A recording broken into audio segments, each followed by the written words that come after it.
আসসালামু আলাইকুম রহমতুল্লাহ। সম্মানিত বিয়াজ, আপনারা যে যেখান থেকে দেখছেন সবক অনুষ্ঠান ইসাপুরা দারুল সুন্নাহ নুরানিয়া মাদ্রাসা।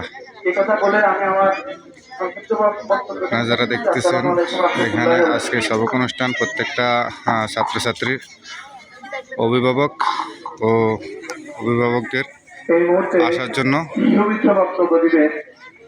বলেছেন, আসছেন। এখন তারা এই সবক অনুষ্ঠানে বলতেছে যে কিভাবে প্রত্যেকটা গার্ডিয়ানে তার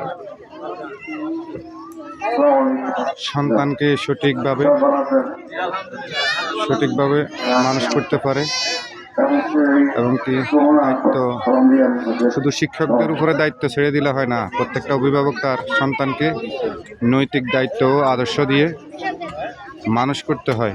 এই মুহূর্তে শিক্ষকরা অভিভাবকদের পক্ষ থেকে মোহাম্মদ ওহিদুর রহমান।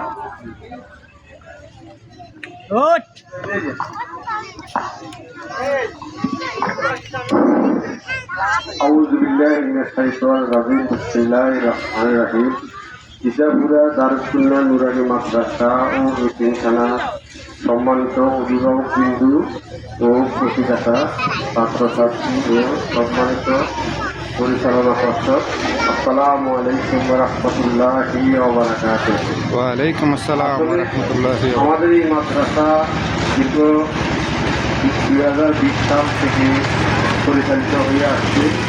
আমাদের শিক্ষক মণ্ডলী অত্যন্ত সুদক্ষতার সাথে তাদের মেধা এবং শ্রম দিয়ে এই প্রতিষ্ঠানকে যেভাবে সুন্দরভাবে পরিচালিত করা যায় সেই চেষ্টায় তারা করতেছে, এবং তার পাশাপাশি ছাত্রছাত্রীরা ইনশাআল্লাহ খুব ভালো মানের ফলাফল করতেছে।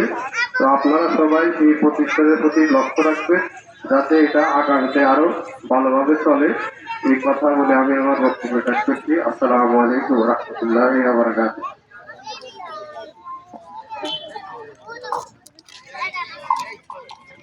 এই মুহূর্তে শুভেচ্ছা বক্তব্য রাখবে হাফেজ নুরুল হক সরকার।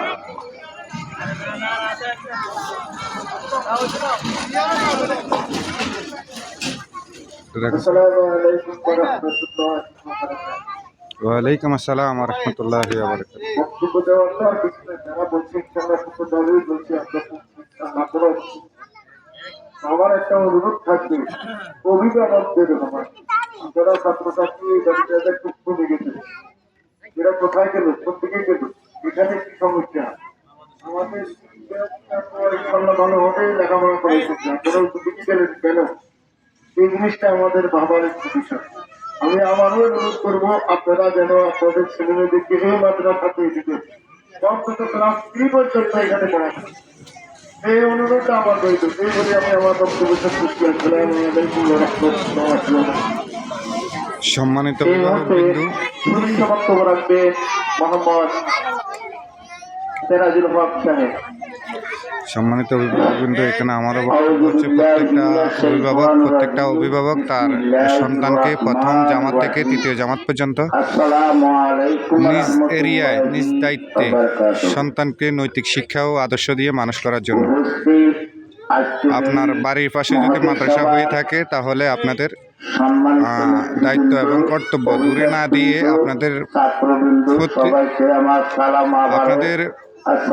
বাড়ির পাশে যে মাদ্রাসা, আপনাদের এলাকায় যে মাদ্রাসা, সেই মাদ্রাসা দিয়ে সন্তানকে সঠিকভাবে মানুষ করে তৃতীয় জামাত শেষ করে চতুর্থ জামাতে আপনারা যেখানে মন চায় সেখানে দিতে পারেন, কিন্তু ছোট বাচ্চাদেরকে সবসময় নিজেদের কাছে রেখে শিক্ষা দান করাটা উত্তম।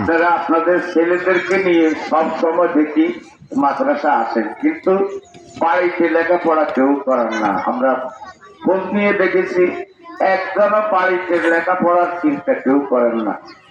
আল্লাহর ওয়াস্তে ভবিষ্যতে এখানে যা কিছু করেন আপনি আপনার ছেলেকে দেখাই দিলে আপনার ছেলে পাস করবে, বিয়ার পরে আপনার ছেলে বলি যায়, কোনো ফায়দা হয় না।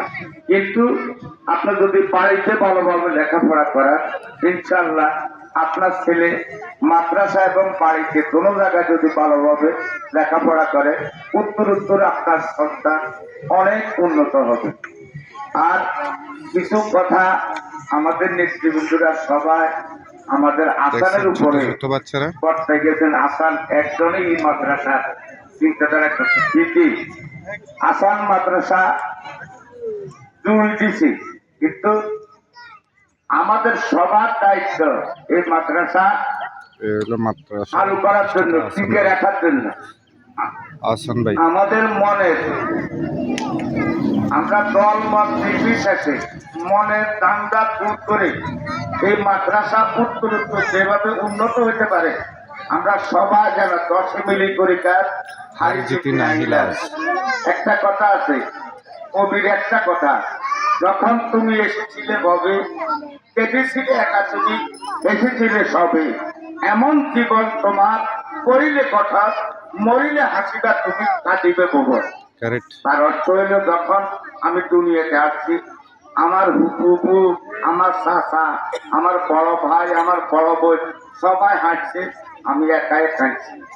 আর যখন আমি আমার এই জীবনটা করে ভালো কোনো কাজ করতে পেরেছি, তখন আমি মরে গেলেও আমি হাঁটবো, সবাই কাটবে। এটাই হলো দুনিয়ার রীতি এবং দুনিয়ার স্মৃতি। সব কিছু চিন্তাধারা করি। সবাইকে আমার শেষ একটি কথা বলে আমি আমার বক্তব্য শেষ করব। শেষ কথাটা হলো, আসার কাবা শরীফে যায় প্রতি মাসে 2-1 বার। এই কারণে এই মাদ্রাসা উন্নত কাজটা অবহেলিত হয়ে গেছে। যদি আসার আল্লাহ চাইত এই কিছুদিন আগে যাইয়া আসলে হয়তো রোজার মধ্যমে বা কোরবানের আগে কিছু কাফেলা কম যাইব।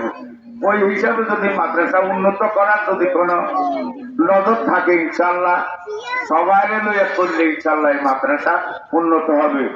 এই কথা বলে আমি আমার বক্তব্য শেষ করলাম। সম্মানিত আসসালামু আলাইকুম যে যেখান থেকে দেখছেন রাহমাতুল্লাহি। এতক্ষণ পর্যন্ত আমি যে ভিডিওটি করেছি, লাইভ করেছি, আপনাদের কাছে যদি ভালো লেগে থাকে, বিষয়টা যদি ভালো লেগে থাকে, অবশ্যই লাইক, কমেন্ট, শেয়ার আর ফলোয়ার। আমার একটু পেজটা একটু বড় করতে চাচ্ছি, আপনি একটু পেজটা একটু বড় করার জন্য হেল্প করবেন, লাইক, কমেন্ট, শেয়ার করবেন। আসসালামু আলাইকুম ওয়া রাহমাতুল্লাহি ওয়া বারাকাতুহু।